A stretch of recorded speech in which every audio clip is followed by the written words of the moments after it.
जब शौनक जी ने पूछा, क्या पूछा? देखो हम लोग जब कहीं जाते हैं ना, चाहे भगवान के पास जाएं, संतों के पास जाएं, किसी अधिकारी के पास जाएं, तो क्या मांगते हैं? हम अपना स्वार्थ मांगते हैं। क्या मांगते हैं? स्वार्थ। हमारा दुख दूर हो जाए, सुख मिल जाए, हमें अच्छी सर्विस मिल जाए, विवाह हो जाए। माताओं को देखते हैं हम, मंदिर में आती हैं ना, हमेशा कुछ तो मन में मांग लेती हैं, पता नहीं चलता, लेकिन कुछ महादेव के पास आए खूब निश्चिंत होकर के, हे प्रभु, पहले भोले बाबा से कहा, प्रभु हमारे लड़के का विवाह हो जाता। माताओं को चिंता होती है, और भोले बाबा के बाद पंडित जी से भी पूछ लिया, महाराज जी जल्दी विवाह हो जाता। लेकिन शौनक आदि ऋषियों ने अपने लिए कुछ नहीं पूछा। किसके लिए पूछा? संसार के लिए। हे सूत महाप्राज्ञ सर्व सिद्धांत विद प्रभु, आख्यायी में कथा सारम पुराणानां विशेषतः। क्या पूछा? हे सूत जी महाराज, पहले तो सबने प्रणाम किया। जब सूत जी आए, खड़े हो गए। सूत जी ने कहा, हमारी आयु कितनी है और आप सब बड़े हैं, आप पुनः बैठ जाइए, हमें प्रणाम मत करिए। तब शौनक आदि ऋषियों ने कहा, कोई आयु से बड़ा नहीं होता, कोई धनवान है वो बड़ा नहीं है, कोई हृष्ट पुष्ट है वो भी बड़ा नहीं है। बोली कौन बड़ा है? धन वृद्धा बल वृद्धा आयु वृद्धा तथैव च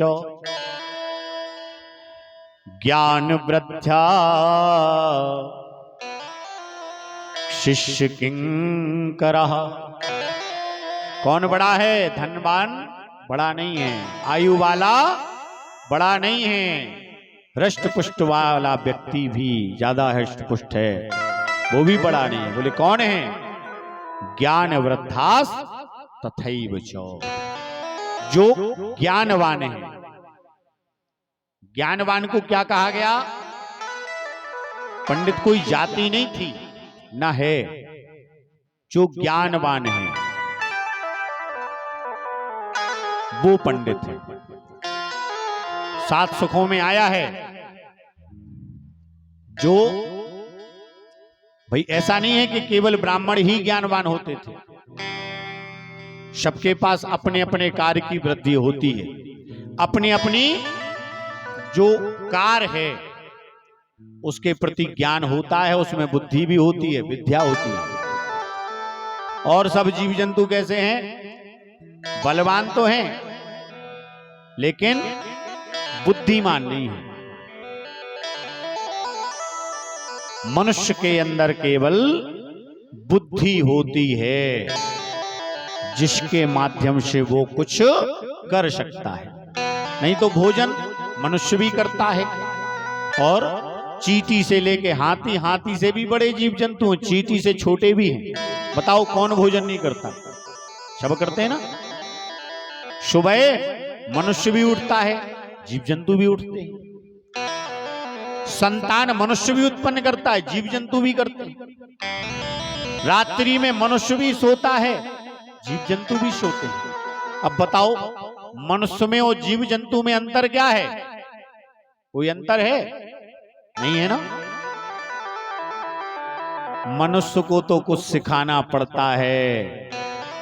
मनुष्य को तो पहले जब जन्म हुआ ना, तो भोजन करना सिखाया, बोलना सिखाया, कपड़े पहनना सिखाया, संसार का व्यवहार सिखाया, तब जाकर के वो कुछ काम लायक बनता है।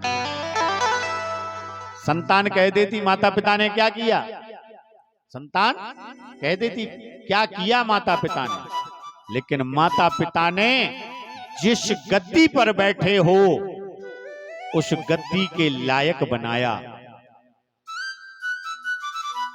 जिस मुख से बोल रहे हैं कि माता पिता ने क्या किया, उस मुख से बोलना सिखाया। लेकिन जीव जंतु को वो भी करना नहीं सिखाना पड़ता। वो खाना भी जान लेते हैं, सोना भी जान लेते हैं, सब कुछ वो जानते हैं।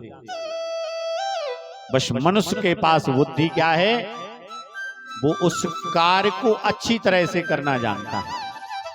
हम जीव जंतुओं को नीचे डाल देते हैं तो खा लेता है, खाता है ना। उसको किसी पात्र में रख दें तब भी वो फैला के ही खाएगा। कहीं भी सोएगा बिना बिस्तर के सो जाएगा। लेकिन मनुष्य को ज्ञान है कि हम जिन वस्त्रों को पहने हैं ना, वो कहीं गंदे ना हो जाए, तो वो वस्त्र बिछा करके बैठेगा, सोएगा, भोजन करेगा तो मर्यादित करेगा। वो मनुष्य है। और मनुष्य का कार्य है कि वो बुद्धि को सत्कर्म में लगाए, क्योंकि अपने लिए तो जीव जंतु भी जीते। किसी से कहो कि भैया सत्कर्म करो, परमार्थ करो, तो क्या कहेंगे, महाराज हमारे पास इतना धन नहीं है, इतना समय नहीं है कि हम परमार्थ में लगा दें। तो एक बात बता दें, दूसरी बात कि मनुष्य एक महाराज परिवार से बचे तो हम दूसरे को करें। तुम अपने परिवार के लिए, अपने लिए तो चींटी भी जीती है, देखा होगा। अपने बच्चों के लिए चींटी और अन्य जीव जंतु, चिड़िया हैं, पशु पक्षी सब ले जाते भोजन। अगर हमने अपने परिवार का ही पालन पोषण किया तो मनुष्य जीवन का कोई मतलब नहीं है। मनुष्य जीवन में मिला है तो हम ये कहेंगे कि सत्कर्म करो, परमार्थ करो। मनुष्य जीवन से ऊपर की गद्दी क्या है, देवता बन जाओ। अगर देवता नहीं बन सकते तो इतना सत्कर्म करते रहो कि मनुष्य बने रहो, राक्षस नहीं बनना पड़े। यहां शौनक आदि ऋषि कहते हैं, आप उस सिद्धांत को कहिए, उस बात को कहिए जो कथा पुराण वेद के अंतर्गत हो, कानों को सुनने में भी अच्छा लगे। ऐसा ना हो कि महाराज जबरदस्ती सुन रहे हैं, कानों को सुनने में अच्छा लगे, शुभ हो, शोभायमान हो और संसार का कल्याण हो। ऐसा कोई आप हमें शास्त्र श्रवण कराइए, भगवान की कथा सुनाइए, कोई पुराण सुनाइए। श्री शौनक आदि सूत जी ने प्रश्न किया। सूत जी ने कहा, परम गुरुदेव व्यास जी ने, सूत जी गुरु कौन है, श्री व्यास जी। व्यास जी ने सनत कुमारों से, जो व्यास जी ने भी आज्ञा किससे ली थी कथा करने के लिए, शनक, सनंदन, सनातन और सनत कुमार से।